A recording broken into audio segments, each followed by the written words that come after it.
Okay, so here is your Unit 5 test review. Let's start with number 1. We're going to go over every answer. I'm going to give you some notes to take on a lot of them, and I'm also going to kind of grade your review guide to see how you would do on the test. So starting with the first one, complete each statement by writing the term positive or negative. So you really just need to write positive or negative, but let's go over the rules as well. So the product of two positive values, so positive times a positive equals a positive. 1b, the product of two negatives, so I have a negative times a negative is also a positive. And the product of three negative values. So this is why I suggest you write this out. Obviously the questions on the test are similar, but they are not identical. So we know that the first two negatives are going to give us a positive. But then when I rewrite and multiply by the negative, this is going to turn out to be a negative answer. Moving on to 1D, the product of a positive and a negative. So I have a positive times a negative equals a negative. Each of these are going to be valued at 1 point, so problem number 1 has a total of 4. Go ahead and grade yourself on that. Write down anything that you need to. Whoops, Siri. Okay, number 2. Let's move on. So in number 2, a mountain climber descends a cliff at a rate of 2.5 feet per second. Key word being we are descending. So that 2.5 feet per second is a negative. Now in question A, they are asking us to write an equation with the elevation C. They did not use the letter E. Make sure you're using C after S seconds. So when we write equations, we know that equations are written y equals kx, where k is the constant. So they have given us that constant rate of descending 2.5 feet per second. So we've got that written down. Now we have to decide which is y and which is x between elevation C after s seconds. So you have to think about s seconds. So I'm going to say, well, seconds times 2.5, or time, is going to give me where the mountain climber is in elevation C. So C equals negative 2.5 s. Complete the table of values using the equation from part A. So you are applying what you did in part A. Now, one nice part about this is we know that if there are 0 seconds that the person is climbing, they're at an elevation that is 0. The next two you need to go in and you need to substitute into this equation. So C equals negative 2.5 times 3 seconds is going to give you the mountain climber's elevation. So when I do that, I get negative 7.5. So that's going to go underneath your 3. And then I have to kind of switch it up. I'm still going to use the equation, but this time I'm given C, which is negative 10. So negative 10 equals negative 2.5 times S. The nice part about it is in lesson 18, we learned how to solve these. So I can divide by negative 2.5. Those cancel. And so I can put in negative 10 divided by negative 2.5, which we know is a positive, and that's going to be 4. Let's talk about C, and then I'll talk about point values here. So you're going to take part B, and you're going to graph the relationship between the time in seconds and the change in elevation. And if you notice, this is quadrant number 4 because the mountain climber is descending. So the first point that you're graphing, there should be 3 of them. You are going to graph 0, 0.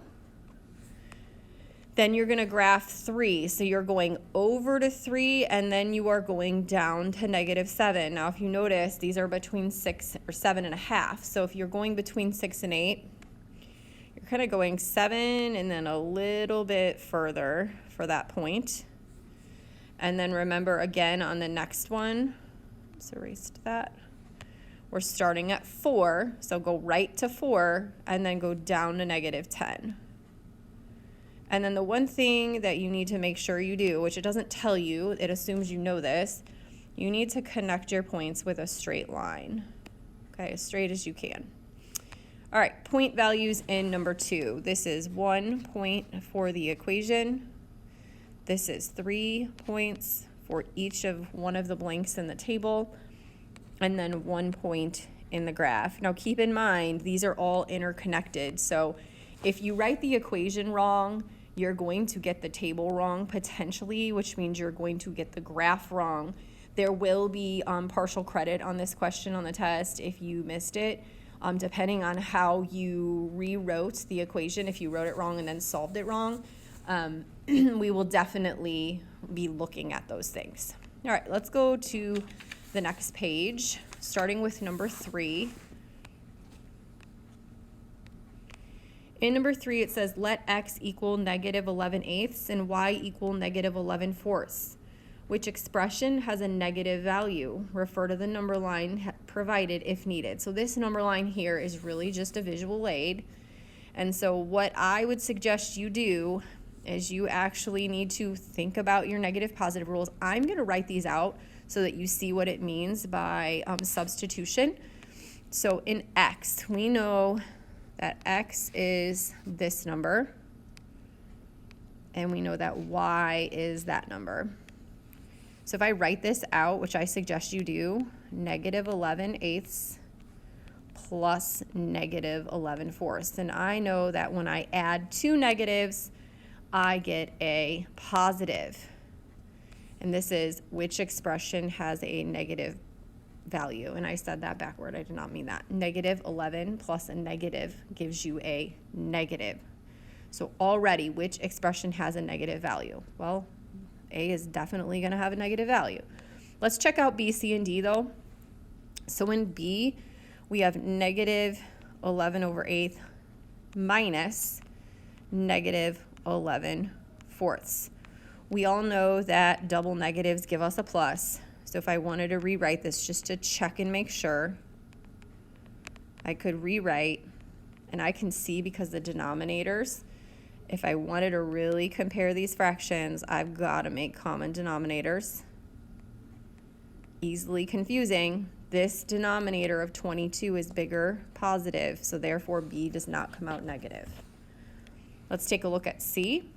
So in C, we're doing negative 11/8 times negative 11/4.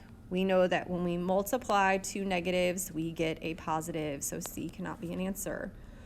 And then the very last expression is negative 11/8. This is a complex fraction divided by negative 11/4. We know dividing a negative by a negative is also a positive, therefore D cannot be an answer. How much value is question 3 worth? Just 1 point. But don't assume that the answer you get, like let's say on the test, you're like, all right, A doesn't work, B works. I'm done. No, you need to check letters C and D. Therefore, you can 100% guarantee you did the right kind of configuration of your rules. Let's look at number 4. Number 4 is a lot of expressions you are just going to evaluate. So find your answer. It does say show your thinking. I do agree that a lot of these you're just going to say, okay, I know that answer. That's fine. There are some that would require you to maybe show a little more work. Letter A is not one of those. I would be okay if you just wrote negative 16. This is really about rules. Letter B, we're doing a negative times a negative, so we know that's a positive 16. Letter C, one thing I think you should rewrite here is that this double negative turns into a positive 8 times 2, which gives you positive 16. 8 divided by negative 2 is negative 4. Negative 8 divided by negative 2 equals positive 4. And F requires the most work, so I'm probably going to talk about this a little more. Let's zoom in on it. So letter F has absolute value signs. So let's write ourselves a note. This is called an absolute value. And I know absolute value means distance from 0, that is positive.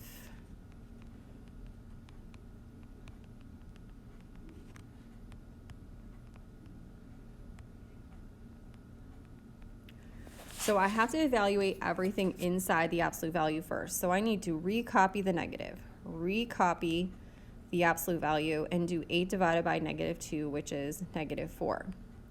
Then inside the absolute value, I can go to a step 2. This negative stays on the outside, but the -4 on the inside becomes the distance from 0, so that's +4. And when I attach it to that negative on the outside of the absolute value, my answer does stay -4.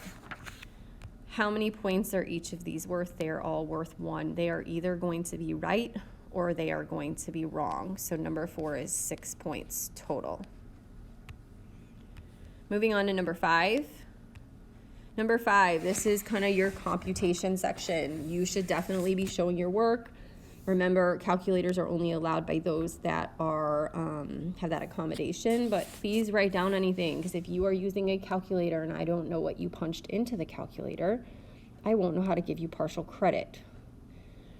All right, so rewrite in letter A, -9, double negative, rewrite that as a plus.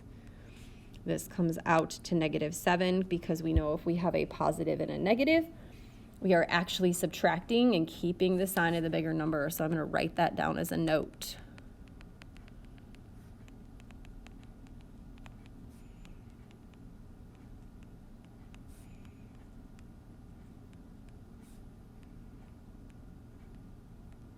Moving on to 5B. 5B. We can see we already have common denominators. This is amazing. If I have 2 of the same sign and I am adding or subtracting, I'm basically going to say I could rewrite this as 5 2/3 plus -2 1/3. So we are technically adding.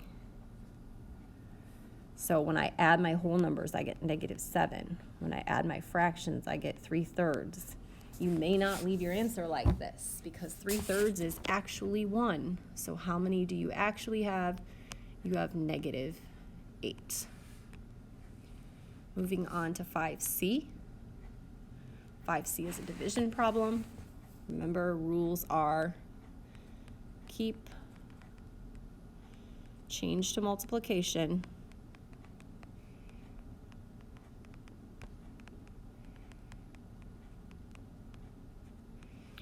and flip to the reciprocal fraction.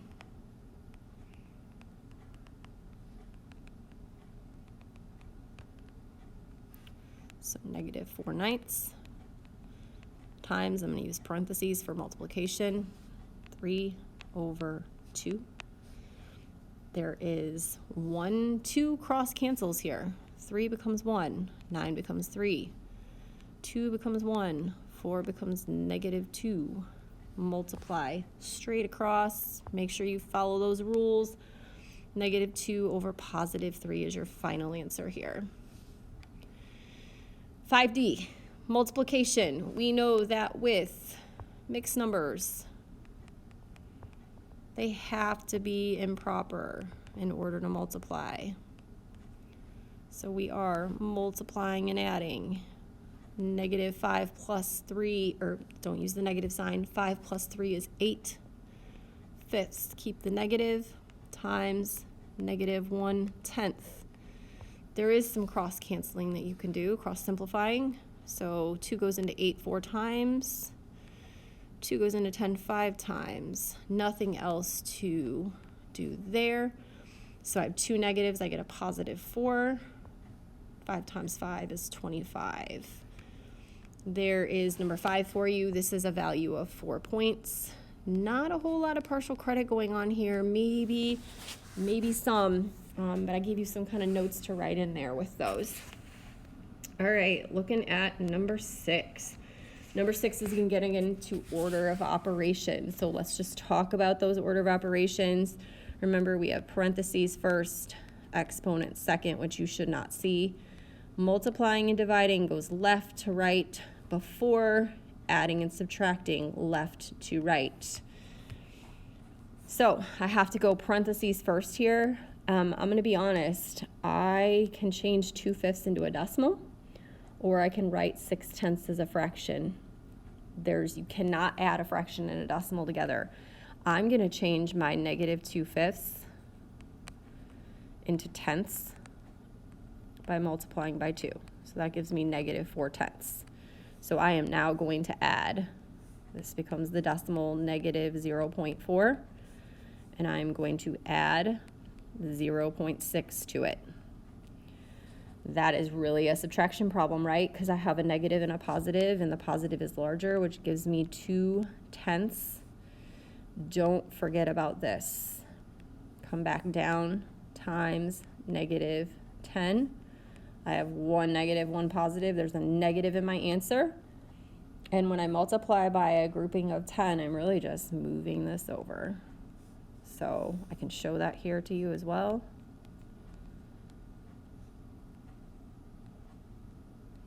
And that gives me -2. Letter B, I have division and multiplication. Remember, multiplication, division go left to right. So I've got to do that division first. This is the first part I'm doing.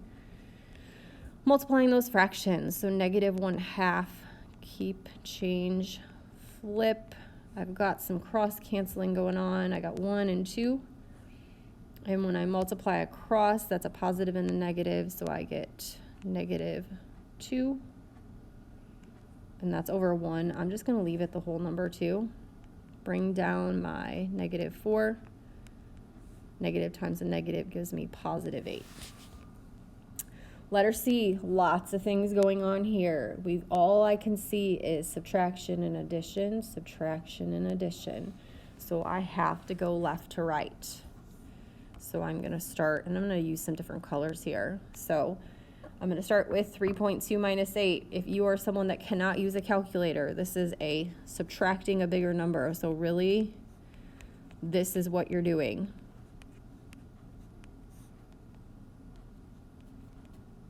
So that becomes -4.8. Everything else comes right down next to it. I'm also going to take care of this double negative here. Let's go with a different color. My next problem is right here. I've got 2 negatives, so I'm going to add them together.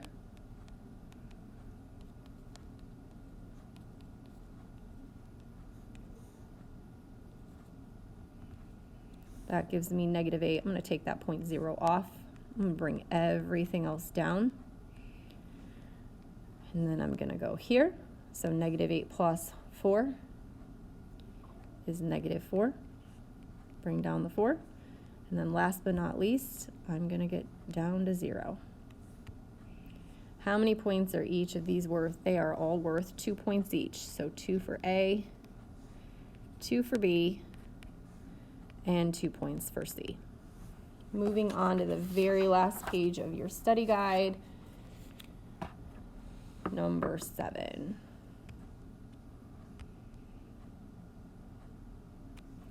All right, at the beginning of the month, Andre has $200 in his account and determine his running balance for each piece of information provided. We did a lot of this in the practice on lesson 17. Andre spends $10.50 each day. He bought lunch. This month he's going to buy 20 lunches. We want to know his running balance. There are 2 pieces to this puzzle here. So $10.50 is a single day, but he is going to buy lunch 20 times. Yes, if you are not doing this on a calculator, oops, let's write the right numbers.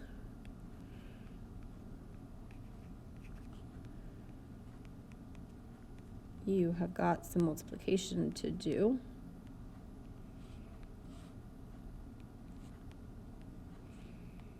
And you also have to know how to move the decimal back. So he's spending $210.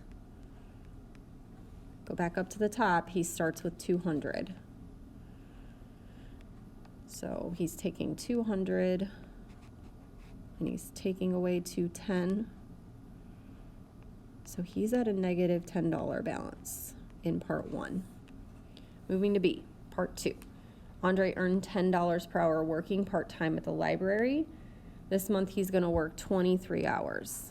What is his new running balance? So he's got $10 an hour times 23 hours worked. So he has got $230 to deposit because he's earning money. That's a plus.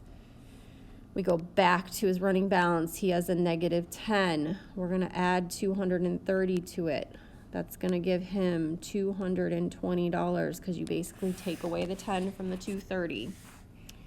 Now Andre pays his brother back $35.68. What is his new running balance? So we go back to the 220 and we say, hey, 220 minus 35.68. Make sure you are lining this up correctly. Put some double zeros in. I'm actually going to erase this line not to confuse us and use a different color. So we got to do a lot of borrowing here. We got to go to the 2, make it a 1. This becomes a 10. We got to borrow, make it a 9. This becomes a 10. We got to borrow, make it a 9. This becomes a 10. So 10 minus 8 is 2. 9 minus 6 is 3. 9 minus 5 is 4. We can't do 1 minus 3, so we've got to do a little more borrowing to get 11 minus 3 is 8. So he now has, and bring down our 1, he now has 184.32.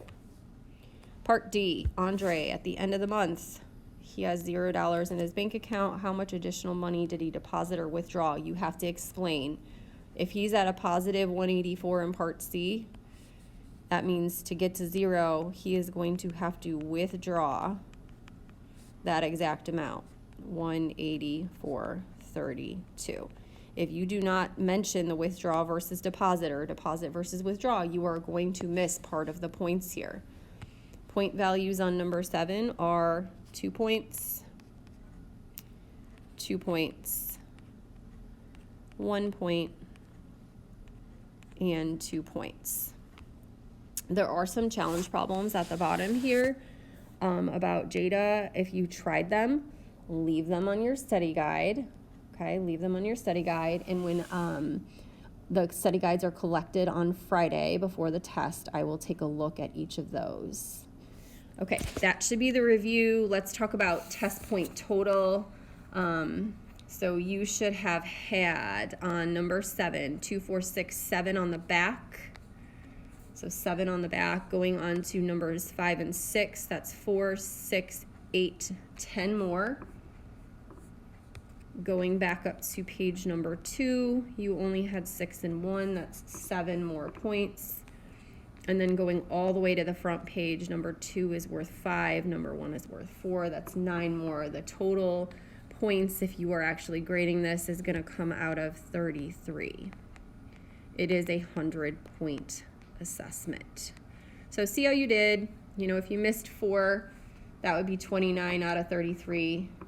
That would be an 88%. Okay, take these, study them, and your test will be Friday.